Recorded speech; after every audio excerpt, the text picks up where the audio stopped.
ഈ തിരുവനന്തപുരത്ത് ആ കുട്ടിക്കാലത്ത് ആദ്യകാലങ്ങളിൽ ഞാൻ എവിടെയോ വായിച്ചത് ഇതുപോലെ EMSന്റെ കുടുംബമായിട്ട് അടുത്തായിരുന്നു, എല്ലാവരുമായിട്ടും വളരെ അടുപ്പായിരുന്നു. EMS ഒരുമിച്ചാണ് ഒരുമിച്ചെന്ന് പറഞ്ഞാൽ എപ്പോഴും കാണുമായിരുന്നു. EMSന്റെ മകന് എനിക്കിപ്പോ ഓർമ്മയുണ്ട്, അദ്ദേഹം മരിച്ചുപോയി. ശശി, ഏറ്റവും ഇളയ, എന്നെക്കാളും 1 വയസ്സിന് താഴെയായിരുന്നു. ഞങ്ങൾ രണ്ടുപേരും അന്ന് വിമോചന സമരം കൊടുമ്പിരി കൊണ്ട് നിൽക്കുന്ന കാലത്ത്. അപ്പം ഞങ്ങൾ രണ്ടുപേർക്കും 4 വയസ്സ്, 3 വയസ്സ്, 5 വയസ്സ് ആ പ്രായമാണ്. അപ്പൊ ഞങ്ങളിങ്ങനെ ഇവര് ഈ കാണിക്കുന്ന കണ്ടിട്ട് ഞങ്ങളും മുദ്രാവാക്യം വിളിച്ച് എന്റെ മുമ്പിൽ കൂടെ പോവുകയൊക്കെ ചെയ്ത്, കാറ് വരുമ്പോ അവിടെ വന്ന് ഷൗട്ട് ചെയ്യുകയൊക്കെ ചെയ്യുമായിരുന്നു. അതൊക്കെ എനിക്ക് ഓർമ്മയുണ്ട്. അത് അങ്ങനെ പാർട്ടി രണ്ടായി പിളർന്നപ്പോ അതിലെന്തെങ്കിലും കുടുംബ ബന്ധങ്ങളിൽ ഒരുപാട് വ്യത്യാസമുണ്ട്. ഇപ്പൊ EMSനെ കുടുംബമായിട്ടൊന്നും പിന്നീട് അങ്ങനെ അത്ര ഉള്ളൂ അടുപ്പം. പിന്നെ കാണുമ്പോ ഔപചാരികമായിട്ട് ഉള്ള ബന്ധങ്ങളുണ്ട്. പിന്നെ പ്രത്യേകിച്ച് ഇപ്പൊ ഡോക്ടർ മാലതി, അദ്ദേഹത്തിന്റെ മൂത്ത മകൾ പീഡിയാട്രീഷ്യൻ ആയിരുന്നല്ലോ. അവര് ഞാൻ പ്രൊഫഷണലായിട്ട് പിന്നീട് അവരുമായിട്ട് വളരെ ക്ലോസ് ആയിട്ട് വർക്ക് ചെയ്തിട്ടുണ്ട്. അവരുടെ ഭർത്താവ് ഡോക്ടർ ദാമോദരൻ ഇവിടെ RRL, അതെ അന്ന് RRL ആണ്, റീജിയണൽ റിസർച്ച് ലബോറട്ടറി തിരുവനന്തപുരത്ത്. അപ്പൊ അത് അല്ലാതെയുള്ള ബന്ധം ഒരുപാട് ഇല്ലാതായി. അച്ഛൻ മുഖ്യമന്ത്രി ആയിരിക്കുമ്പോഴാണ് സാറ് MBBS പഠിച്ചിരുന്നത് അല്ലേ? അതെ അതെ. ഓക്കെ. അപ്പൊ ആ കാലത്ത് എനിക്ക് ഒന്ന് ക്ലിഫ് ഹൗസിലായിരുന്നായിരുന്നോ താമസിച്ചിരുന്നത്? അല്ല, അച്ഛൻ അത് ഇതിനിടയ്ക്ക് അച്ഛന് 1961 അച്ഛന് ആദ്യമായിട്ട് ഹാർട്ട് അറ്റാക്ക് വന്നു. ഓക്കെ. അപ്പൊ അന്ന് അത് തന്നെ ഒരു കഥയാണ്. കാരണം അത് ഇരിങ്ങാലക്കുട വെച്ചാണ്, അദ്ദേഹം ഇരിങ്ങാലക്കുട MLA ആയിരുന്നു. ഇരിങ്ങാലക്കുട വെച്ചാണ് അദ്ദേഹത്തിന് ആദ്യമായിട്ട് ചെസ്റ്റ് പെയിൻ എന്തോ തോന്നിയിട്ട് അത്. പക്ഷെ അന്ന് അവിടുത്തെ ഒരു ഡോക്ടർ വളരെ കൃത്യമായിട്ട് അത് ഡയഗ്നോസ് ചെയ്തു. അന്ന് ECG പോലും അവിടെ ഉണ്ടായിരുന്നു എന്ന് എനിക്ക് അറിഞ്ഞൂടാ. പക്ഷെ അപ്പൊ ഈ സംഭവം ഇതാണ്, അതുകൊണ്ട് അനങ്ങരുത്, 2 ആഴ്ചത്തേക്ക് ഒരു കാരണവശാലും വീട്ടിനകത്ത് പോലും നടക്കാൻ പാടില്ല എന്ന് കർശനമായ നിർദ്ദേശം കൊടുത്തു. ട്രാൻസ്പോർട്ട് ചെയ്യണ്ടെന്ന് പറഞ്ഞു അതിന്. അപ്പൊ അന്ന് വേറെ അവിടെ ഒന്നും ഒരു സെറ്റപ്പും ഇല്ല. എന്തെങ്കിലും നടക്കണമെങ്കിൽ കൊച്ചിയിലോ തിരുവനന്തപുരത്തോ വരണം. അപ്പൊ എന്നിട്ട് അച്ഛൻ അവിടെ ഒരു അച്ഛൻ്റെ കൊലീഗ്, ഒരു പാർട്ടി സഖാവിൻ്റെ വീട്ടിലായിരുന്നു 2 ആഴ്ചയോളം. പിന്നെ അമ്മ ഇങ്ങോട്ട് വരുമായിരുന്നു. അതെനിക്ക് നല്ല ഓർമ്മയുണ്ട്. കാരണം അന്ന് അമ്മ പോയി കഴിഞ്ഞപ്പോൾ വീട്ടിൽ പിന്നെ ഒരു ഫ്രീ ഫോർ ഓളായി പിള്ളേർ മാത്രമായിട്ട്. അത് കുറെ എൻജോയ് ചെയ്ത്. എന്താണെന്ന് അറിയില്ല, ഇതിന്റെ കോൺസിക്വൻസ് ഒന്നും നമുക്കറിയില്ല.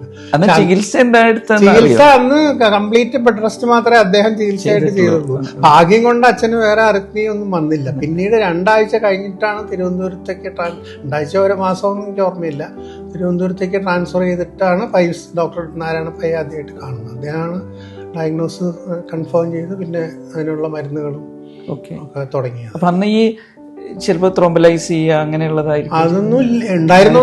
അഥവാ ഉണ്ടായിരുന്നു, ഇരിങ്ങാലക്കുട ഉണ്ടായിരുന്നില്ല. എന്തായാലും ആൻജിയോപ്ലാസ്റ്റി അങ്ങനെയൊന്നും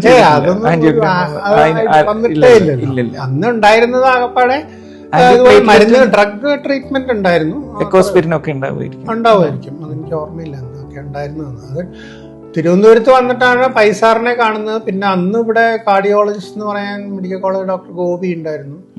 പിന്നെ അന്ന് ആ ഇടയ്ക്കാണ് ഡോക്ടർ KP ചന്ദ്രശേഖരൻ UK വന്നത്. ചന്ദ്രശേഖരൻ സാറിനെ ആണ് പിന്നീട് കാണിക്കുന്നത്. പൈസാറ് പറഞ്ഞു ചന്ദ്രശേഖരനെ കാണിക്കാൻ പറഞ്ഞിട്ട്. സാറും അച്ഛനുമായിട്ട് എന്തോ ഭയങ്കര ഒരു റാപ്പോ ആയിരുന്നു. അങ്ങനെ സാറും ഈ പറഞ്ഞ മാതിരി ആളുകളെ അടുപ്പിക്കാത്തൊരു മനുഷ്യനായിരുന്നു. ഭയങ്കര എല്ലാവർക്കും അറിയാം സാറിന്റെ സ്വഭാവം. മെഡിക്കൽ വിദ്യാർത്ഥികൾക്കെല്ലാം നന്നായിട്ട് അറിയാവുന്നതാണ്. ഭയങ്കര ദേഷ്യക്കാരനും.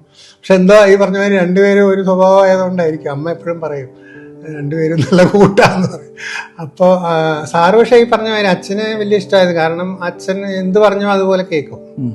സാർ അന്ന് പറഞ്ഞിരുന്ന ചില കാര്യങ്ങൾ ഇപ്പോൾ ആഴ്ചയിൽ 1 ദിവസമെങ്കിലും റെസ്റ്റ് എടുക്കണം, ഇങ്ങനത്തെ ടെൻഷൻ ഒക്കെ ഒഴിവാക്കിയിട്ട് എവിടെയെങ്കിലും ഒന്നും ചെയ്യാതെ വല്ല വായിക്കുക അങ്ങനെയൊക്കെ ചെയ്തിട്ട് അതൊക്കെ അച്ഛൻ പാലിക്കുമായിരുന്നു. സമയത്ത് ഉറങ്ങണം. അച്ഛന് പിന്നീട് മുഖ്യമന്ത്രിയൊക്കെ ആയപ്പോഴും എനിക്ക് ഓർമ്മയുണ്ട്, ഭയങ്കര ചൂട് പിടിച്ച ചർച്ചകളൊക്കെ നടക്കുന്ന സമയത്തും അച്ഛൻ 11 മണിയാകുമ്പോഴേക്കും അതിൽ നിന്ന് ഒഴിവാകും. അത് അമ്മ അതിൽ ഇൻസിസ്റ്റ് ചെയ്തിരുന്നു. അപ്പൊ ശരിക്കും പറഞ്ഞാൽ ഒരു താമസിച്ചിരുന്നൊക്കെ. അപ്പൊ അതുകൊണ്ട് അച്ഛൻ എന്തോ ക്ലിഫ് ഹൗസിൽ അങ്ങനെ മിക്കവാറും എല്ലാ മന്ത്രിമന്ദിരങ്ങളിലും അന്ന് പ്രത്യേകിച്ച് മുകളിലത്തെ നിലയിലാണ്. അപ്പം പടി കയറുന്നത് ഒഴിവാക്കണം എന്ന് അദ്ദേഹം പറഞ്ഞിരുന്നു ഡോക്ടർ. അതുകൊണ്ട് അച്ഛൻ ആകപ്പാടെ അന്ന് ഒരു ഒറ്റ നിലയിലുള്ള ഒരു മന്ത്രിമന്ദിരം എന്ന് പറയുന്നത് കന്റോൺമെന്റ് ഹൗസ് ആയിരുന്നു. ഇപ്പൊ പ്രതിപക്ഷ നേതാവിന്റെ വീട് സ്ഥിരമായിട്ട് അത് അങ്ങനെ ആക്കി. ഇപ്പോൾ പണ്ട് അങ്ങനെ ആയിരുന്നില്ല. അപ്പൊ അങ്ങനെ അത് കന്റോൺമെന്റ് ഹൗസിലാണ് അച്ഛൻ താമസിച്ചിരുന്നത്. അത് 1 നിലയേ ഉള്ളൂ. ബെഡ്റൂം എല്ലാം ഗ്രൗണ്ട് ഫ്ലോറിൽ തന്നെയാണ്. അപ്പൊ ഈ അന്ന് സാറും അവിടെ തന്നെ അല്ലേ താമസിച്ചത്? ഞാൻ Cantonment House ല് അന്ന് ഞാൻ പ്രീ ഡിഗ്രി ആയിരുന്നു. ഒന്ന് പിന്നെ മാർക്ക് വെച്ചിട്ടാണല്ലോ അഡ്മിഷൻ. ഞാൻ പ്രീ ഡിഗ്രി പരീക്ഷ എഴുതി അന്ന് അഡ്മിഷൻ കിട്ടി. അങ്ങോട്ട് മെഡിക്കൽ കോളേജിൽ തിരുവനന്തപുരത്ത് മെഡിക്കൽ കോളേജിൽ പോവും വരും ചെയ്തിരുന്ന ബസ്സിൽ തന്നെ? ഓക്കെ.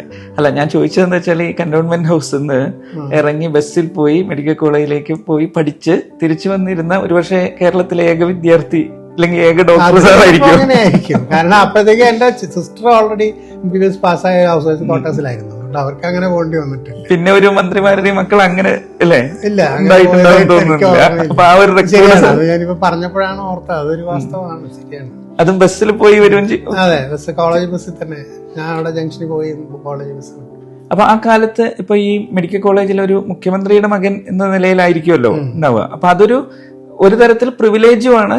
പക്ഷെ പല രീതിയിൽ അതൊരു കുറച്ച് ഡിമാൻഡിങ് പൊസിഷനും അല്ലേ സാറിന്? എന്താ? അല്ല, അന്നത്തെ സ്ഥിതി വളരെ വ്യത്യസ്തമായിരുന്നു. കാരണം ഒന്നാമത്തെ കാര്യം, അന്ന് നല്ലവണ്ണം റാങ്കിങ് ഉള്ള ഒരു സമയമാണ്. അപ്പൊ എന്നെ സംബന്ധിച്ചോളം അത് എനിക്ക് ഒരു ഇതായിട്ടാണ് ഭവിച്ചത്. കാരണം എന്നെ എല്ലാവരും പിക്ക് ചെയ്യായിരുന്നു മുഖ്യമന്ത്രിയുടെ മകനെ. അതുകൊണ്ട് പ്രത്യേകിച്ച് ഒരു പ്രൊട്ടക്ഷനോ ഒന്നും കിട്ടിയിട്ടില്ല. ഇൻഫാക്ട് ഈ കോളേജിലെ അധികാരികളൊക്കെ അതിനെക്കുറിച്ച് ഭയങ്കര ഇൻഡിഫറന്റ് ആയിരുന്നു. അവര് റാങ്കിങ് നിർത്താനായിട്ടൊന്നും ചെയ്തിട്ടുണ്ടായിരുന്നില്ല അന്ന്. അപ്പൊ ഒരു ദിവസം എനിക്കിപ്പോഴും ഓർമ്മയുണ്ട്, എന്നെ പിടിച്ച് ഹോസ്റ്റലിൽ കൊണ്ടുപോയി അവർ എന്തൊക്കെയോ ചെയ്യാനൊക്കെ ശ്രമിച്ചു. അപ്പോഴത്തേക്കും അത് അന്നത്തെ ഒരു സ്ഥിരം പരിപാടിയാണ്. ഡേ സ്കോളേഴ്സിനെയൊക്കെ ഹോസ്റ്റലിൽ കൊണ്ടുപോയി മുകളിലൊരു ടാങ്ക് ഉണ്ട്, അതിൻ്റെ ഉള്ളിലേക്ക് പിടിക്കുകയൊക്കെ ചെയ്യും. അവിടെ വരെ എത്തിയില്ല. അതിന് മുമ്പ് ഞങ്ങളുടെ ഒരു സീനിയർ വന്നിട്ട് ഇവിടെ വാടാന്ന് പറഞ്ഞ് ബലമായിട്ട് പിടിച്ചോണ്ട് വന്നിട്ട് അയാൾ എന്നെ രക്ഷപ്പെടുത്തി. ആക്ച്വലി താഴെ ഇറക്കി കൊണ്ടുവന്ന ഒരു ബസ്സിൽ കയറ്റി നീ പൊക്കോന്ന് പറഞ്ഞു. അപ്പോഴാണ് പിന്നീട് എനിക്ക് മനസ്സിലായത് നമ്മുടെ MKK നായരുടെ മകനായിരുന്നു അദ്ദേഹം ഇപ്പം ഇല്ല. അയാൾ കംപ്ലീറ്റ് ചെയ്തില്ല. MBBS അയാൾ state level table tennis player ഒക്കെ ആയിരുന്നു. അപ്പം അങ്ങനെ സ്പോർട്സ് കോട്ടയിലൊക്കെ വന്ന് എടുക്കണ രവീന്ദ്രനാഥ് എന്ന് പറഞ്ഞൊരു അയാളാണ് അന്ന് എന്നെ രക്ഷിച്ചത്. അപ്പം അതുകൊണ്ട് ഈ പറഞ്ഞ മാതിരി ഇങ്ങനത്തെ ഇന്നാളാണെന്നുള്ളതുകൊണ്ട് ചില പ്രൊട്ടക്ഷനും കിട്ടിയിട്ടുണ്ട്. പക്ഷെ അതുകൊണ്ട് ഉപദ്രവവും ഉണ്ടായിട്ടുണ്ട്. രണ്ടും ബാലൻസ്. ഈ യൂണിയൻ തെരഞ്ഞെടുപ്പിൽ മത്സരിക്കാനൊന്നും ആരും നിർബന്ധിച്ചിട്ടില്ല? ഇല്ല. അങ്ങനെ ഒന്നാമത്തെ കാര്യം, ഞങ്ങളുടെ കാലത്ത് അങ്ങനെ ഒരു ഇപ്പോൾ SFI അല്ലെങ്കിൽ KSU അങ്ങനത്തെ ഒരു ഡിവിഷൻ ഒഫീഷ്യലായിട്ട് മെഡിക്കൽ കോളേജസിൽ ഉണ്ടായിരുന്നില്ല. അല്ല, അതില്ലെങ്കിലും ഗ്രൂപ്പ്സ് ഉണ്ട്. ഒരു പ്രോഗ്രസീവ് എന്ന് പറഞ്ഞ കുറെ ഒരു ലെഫ്റ്റിസ്റ്റുകളുടെ ഒരു ഗ്രൂപ്പ് ഉണ്ട്. പേരെന്താ? അന്ന് അവിടെ തിരുവനന്തപുരത്ത് പ്രോഗ്രസീവ് എന്നാണ് പറഞ്ഞിരുന്നത്. മറ്റവര് എന്താ സോപ്പ് സ്റ്റുഡൻസ് വിതൗട്ട് പൊളിറ്റിക്സ് എന്നോ, സ്റ്റുഡന്റ് ഓർഗനൈസേഷൻ അഗെയിൻസ്റ്റ് പൊളിറ്റിക്സ്. അപ്പൊ അത് രാഷ്ട്രീയവാദികൾ കുറെ പേര്. അപ്പൊ ഇത് രണ്ടും തമ്മിലാണ് അന്നത്തെ മത്സരങ്ങളൊക്കെ. അപ്പൊ ഇതിലിങ്ങനെ അത് ആരായിരുന്നു അന്ന് യൂണിയനിൽ ഉണ്ടായിരുന്നു? ജയിച്ചിരുന്നത് ആരായിരുന്നു? അത് മാറി മാറി വരും. കൂടുതലും ഈ അന്ന് എന്റെ ഒരു കുഴപ്പമുണ്ടായിരുന്ന ഈ നമ്മുടെ തിരുവനന്തപുരം മെഡിക്കൽ കോളേജിന്റെ ഇതിൽ വന്നത് കൂടുതലും ഈ പ്രോഗ്രസീവ് എന്ന് പറയുന്ന ആൾക്കാരായിരുന്നു. അത് വേറെ ചെറിയൊരു പൊളിറ്റിക്സ് ഉണ്ടായിരുന്നത്. മറ്റതിൽ കൂടുതൽ പള്ളിയായിട്ട് ക്ലോസ് ആയിട്ടുള്ള ആൾക്കാരാണെന്നൊരു സംസാരം ഉണ്ടായിരുന്നു. ശരിയോ തെറ്റോ എന്ന് എനിക്ക് അറിഞ്ഞൂടാ. അതുകൊണ്ട് അവരെ ഒതുക്കണം എന്നുള്ള അങ്ങനെയുള്ള ഒരു ഗ്രൂപ്പിംഗ് ഉണ്ടായിരുന്നു. പക്ഷെ അതേ സമയത്ത് അത് ഒതുക്കാൻ വന്നിരുന്നവരും പള്ളിക്കാർ തന്നെയാണ്. ഇപ്പൊ എനിക്ക് ഓർമ്മയുള്ളത് ഇപ്പോൾ നമ്മുടെ നിങ്ങൾക്ക് അറിയായിരിക്കും, ഇവിടെ തന്നെയുള്ളതാണ് ഡോക്ടർ ഫിലിപ്പ് ജോണിനെ അറിയില്ല, സൈക്യാട്രിസ്റ്റ്. ഫിലിപ്പ് ആയിരുന്നു ഒരു വർഷത്തെ ചെയർമാൻ. അങ്ങനെയുള്ളവരാണ്. വേറെ ആരും രാഷ്ട്രീയത്തിലേക്കൊന്നും പോയിട്ടില്ല ഈ യൂണിയനിൽ ഉണ്ടായിരുന്ന? അങ്ങനെ അത് കോളേജ് ഈ രാഷ്ട്രീയത്തിൽ ഉണ്ടായിരുന്നവരൊന്നും പിന്നീട് രാഷ്ട്രീയത്തിലേക്ക് ഇല്ല. ഞങ്ങളുടെ ഒന്നും ബാച്ചില് അങ്ങനെ മെഡിക്കൽ കോളേജിൽ നിന്ന് ആരും. ഇത് ശരിക്കും സാറ് പഠിച്ചിരുന്നത് ഒരു അടിയന്തരാവസ്ഥ കാലം തന്നെയല്ലേ? അടിയന്തരാവസ്ഥ ആയപ്പോഴേക്കും ഞാൻ ഫൈനൽ ഇയർ ആയി. ഇപ്പോഴത്തെ കാലഘട്ടമാണ്. ശരി ശരി. അപ്പൊ അന്നുണ്ടായിരുന്ന കുറച്ച് പേര്, എനിക്ക് തോന്നുന്നു അന്ന് ഡോക്ടർ MA കുട്ടപ്പനൊക്കെ PGക്ക് പഠിച്ചിരുന്നു. രാഷ്ട്രീയക്കാരായിട്ട് പിന്നെ അങ്ങനെ ഫ്രാങ്ക്ലി രാഷ്ട്രീയത്തിൽ വന്ന ആളുകളൊന്നും അന്നത്തെ ഞങ്ങളുടെ കോഹോട്ടിൽ ഉണ്ടായിരുന്നില്ല. പിന്നെ അന്ന് ഉണ്ടായിരുന്നത് ഓഫ്കോഴ്സ് വളരെ സ്ട്രോങ് ആയിട്ട് ഇപ്പോൾ പ്രോ CPM ആയിട്ട് കുറെ സ്റ്റുഡൻസ് ഉണ്ടായിരുന്നു. അവര് ഹോസ്റ്റലിൽ എനിക്ക് തോന്നുന്നു ഒഫീഷ്യലി തന്നെ ഒരു ഗ്രൂപ്പൊക്കെ ഉണ്ടാക്കിയിരുന്നു. അതിന് നമ്മുടെ ഡോക്ടർ PKR വാര്യരുടെ ഒക്കെ വളരെ സ്ട്രോങ് സപ്പോർട്ടും കിട്ടിയിരുന്നു. അദ്ദേഹം ഫാക്കൽറ്റിയിൽ ഉണ്ടായിരുന്നല്ലോ. പക്ഷെ അതൊന്നും ഓപ്പണായിട്ട് ഞങ്ങൾ ഇതിന്റെ കൂടെയാണെന്ന് എല്ലാവർക്കും അറിയാമെങ്കിലും പറയില്ലായിരുന്നു. തിരുവനന്തപുരം മെഡിക്കൽ കോളേജിൽ എൻ്റെ ഓർമ്മ ശരിയാണെങ്കിൽ ആദ്യമായിട്ട് ഒരു പൊളിറ്റിക്കൽ പാർട്ടി എന്നുള്ള എനിക്ക് അതേ ലേബലിൽ വന്നവര് SUCA ആണ്. അതായത് എൻ്റെയൊക്കെ ബാച്ച് കഴിഞ്ഞ് എൻ്റെ വൈഫിൻ്റെ 2 ബാച്ച് കഴിഞ്ഞിട്ടുള്ള ഇതിലാണ് ആദ്യമായിട്ടൊരു 4-5 പിള്ളേരെ ഓപ്പണായിട്ട് SUCI എന്നുള്ള ബാനറിൽ തന്നെ പൈസ പിരിക്കലും പാട്ടപ്പിരിവൊക്കെ നടത്തിയിരുന്നു. അപ്പൊ അതൊരു വലിയൊരു കൗതുകമായിരുന്നു, ഇവർക്ക് വേറെ പണിയില്ലെന്ന്. അതിൽ തന്നെ ഏറ്റവും ആ ബാച്ചിലെ SSLC റാങ്ക് ഹോൾഡർ 73-ലെ ഡോക്ടർ സുബ്രഹ്മണി എന്ന് പറഞ്ഞിട്ട് തിരുവനന്തപുരത്ത് കട്ടക്കുളങ്ങര അവിടെ പഠിച്ച സുബ്രഹ്മണി ഫസ്റ്റ് റാങ്ക് മിടുക്കനായിരുന്നു. പക്ഷെ പുള്ളി അത് കഴിഞ്ഞിട്ട് ഫുൾ ടൈം SUCIയിലായിട്ട് പിന്നെ പുള്ളി പരീക്ഷയൊക്കെ എഴുതാതെ കുറെ വർഷം എടുത്ത് പാസ്സായത്. പക്ഷേ അദ്ദേഹത്തിന്റെ ഒരു എന്താ പറയാ വിധിയുടെ ഒരു വിളയാട്ടം എന്ന് പറയാം. അദ്ദേഹം പിന്നീട് ആ സമയത്തൊക്കെ ഇപ്പോൾ 80s ഒക്കെ ആയി. അപ്പോഴത്തേക്കും പിന്നെ ഈ കമ്പ്യൂട്ടറൊക്കെ വന്നു. കമ്പ്യൂട്ടർ വന്നപ്പോൾ AI-യുടെ ഒക്കെ തുടക്കം ഒക്കെ വന്നു. അങ്ങനെ ഇൻഫർമാറ്റിക്സ് ഇമ്പോർട്ടൻ്റ് ആയിട്ട് വന്നു. പുള്ളി അപ്പോൾ അവിടെ ഇലക്ട്രോണിക്സ് ഡെവലപ്മെൻറ്റ് കോർപ്പറേഷനിലെ ഒരു പ്രോജക്റ്റിൽ അതിൽ പ്രോജക്റ്റ് അസിസ്റ്റൻ്റായിട്ട് കയറിയിട്ട് പിന്നെ അവിടെ നിന്ന് പിന്നെ പുള്ളി അമേരിക്ക പോയി ഇൻഫർമാറ്റിക്സിൽ PhD ഒക്കെ ഇപ്പോൾ വളരെ നല്ല നിലയിലാണ്. നല്ല അവിടെ പ്രൊഫസറൊക്കെ ആയിരുന്നു, ഇപ്പോൾ റിട്ടയർ ചെയ്തു. ഇവരുടെ ബാച്ച് ഇതിനൊക്കെ വരാറുണ്ട്. സുബ്രഹ്മണി നല്ല മനുഷ്യനാണ്, നല്ല ഡോക്ടറുമാണ്. അപ്പം അവരാണ് ആദ്യമായിട്ടൊരു പൊളിറ്റിക്കൽ ഗ്രൂപ്പിംഗ് ആയിട്ട് വരുന്നത്. അതിനു മുമ്പ് ഉണ്ട് എല്ലാവർക്കും, രാഷ്ട്രീയമുള്ളവരുണ്ട്. അതിപ്പോൾ പക്ഷെ അത് ഓപ്പണായിട്ട് അങ്ങനെ ഒരു പാർട്ടി പൊളിറ്റിക്സിൻ്റെ പേരിൽ വോട്ട് ചോദിക്കുന്ന അവസ്ഥ ഉണ്ടായിരുന്നില്ല. അന്ന് ഈ കോളേജിലോ അല്ലെങ്കിൽ അതിൻ്റെ കുട്ടിക്കാലാണെങ്കിലും ഒരു ഈ വളരെ അടുത്ത സൗഹൃദങ്ങൾ ഉണ്ടായിരുന്നില്ലേ സാറിന്? എനിക്കോ? എനിക്കുണ്ടായിരുന്നു. എനിക്ക് ഒന്നാമത്തെ കാര്യം, ആ സൗഹൃദങ്ങൾ ഇപ്പോഴും നിലനിൽക്കുന്നുണ്ടോ? അതോ? ഉണ്ട്, നിലനിൽക്കുന്നുണ്ട്.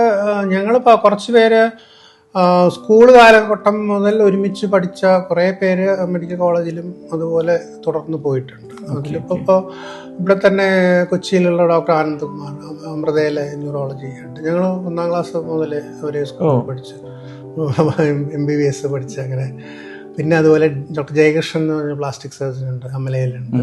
അങ്ങനെ കുറേ പേരുണ്ടായിരുന്നു. പിന്നെ സ്കൂളിൽ പിന്നീട് സ്കൂളിൽ വെച്ചിട്ടുള്ള പരിചയമുണ്ട്. പിന്നെ അതിലൊരാൾ വളരെ ക്ലോസ് ആയിരുന്നു, എന്നോട് വളരെ ക്ലോസ് ആയിരുന്നു. സ്കൂൾ കാലം മുതൽ എന്നോട് ഒപ്പം ഉണ്ടായിരുന്നു ഡോക്ടർ സുബ്രഹ്മണി. അദ്ദേഹം ന്യൂറോളജിസ്റ്റ് ആയിരുന്നു കോഴിക്കോട്ട്. അദ്ദേഹം മരിച്ചുപോയി, വളരെ നേരത്തെ മരിച്ചുപോയി, 97-ലോ മരിച്ചുപോയി. അപ്പം അങ്ങനെ കുറേ സൗഹൃദങ്ങൾ അങ്ങനെ തുടർന്ന് വരുന്നുണ്ട്. അത് പക്ഷേ മെഡിക്കൽ കോളേജ് എന്നുള്ളത് മാത്രമല്ല, അല്ലാതെ ഇപ്പോൾ ഞാൻ തിരുവനന്തപുരത്ത് മോഡൽ സ്കൂളിലാണ് പഠിച്ചിരുന്നത്. അപ്പോൾ അവിടുത്തെ സൗഹൃദങ്ങൾ ഇപ്പോഴും തുടരുന്ന ഒരുപാട് പലരും ബാങ്ക് ഓഫീസേഴ്സും മറ്റേ കോളേജ് പ്രൊഫസേഴ്സും ഒക്കെ ആയിട്ട്. ഈ രാഷ്ട്രീയ രംഗത്തോ അങ്ങനെ അച്ഛൻ്റെ സൗഹൃദങ്ങളോ അല്ലെങ്കിൽ സാറിനായിട്ട് സൗഹൃദങ്ങളോ അന്ന് ഒരു ഉണ്ടായിരുന്ന സൗഹൃദങ്ങൾ പിന്നീട് അതെ, അത് ഓഫ്കോഴ്സ് ഈ പാർട്ടി കുടുംബങ്ങളിൽ നിന്ന് പലരും രാഷ്ട്രീയത്തിൽ വന്നിട്ടുണ്ട്. ഇപ്പോൾ ഞങ്ങൾക്കൊക്കെ വളരെ കുട്ടിക്കാലം മുതലേ നന്നായിട്ട് അറിയാവുന്ന പലരും, ഇപ്പോൾ NE ബാലറാമിന്റെ മകള് അവരൊന്നും പക്ഷെ അങ്ങനെ ഭയങ്കരമായിട്ട് വലിയൊരു ഇതിൽ വന്നില്ല. ബിനോയും നേരത്തെ അറിയാം, അങ്ങനെ ബിനോയ് വിശ്വം. പിന്നെ മറ്റേ ഉണ്ണിരാജയുടെ മൂത്ത മകൻ ഉണ്ടായിരുന്നു, അദ്ദേഹം മരിച്ചുപോയി, വിക്രമൻ എന്ന് പറഞ്ഞിട്ട്. പുള്ളി ആക്റ്റീവായിരുന്നു. അങ്ങനെ കുറേ ആൾക്കാർ രാഷ്ട്രീയത്തിൽ ആക്റ്റീവായിട്ടുള്ളവരുണ്ട്.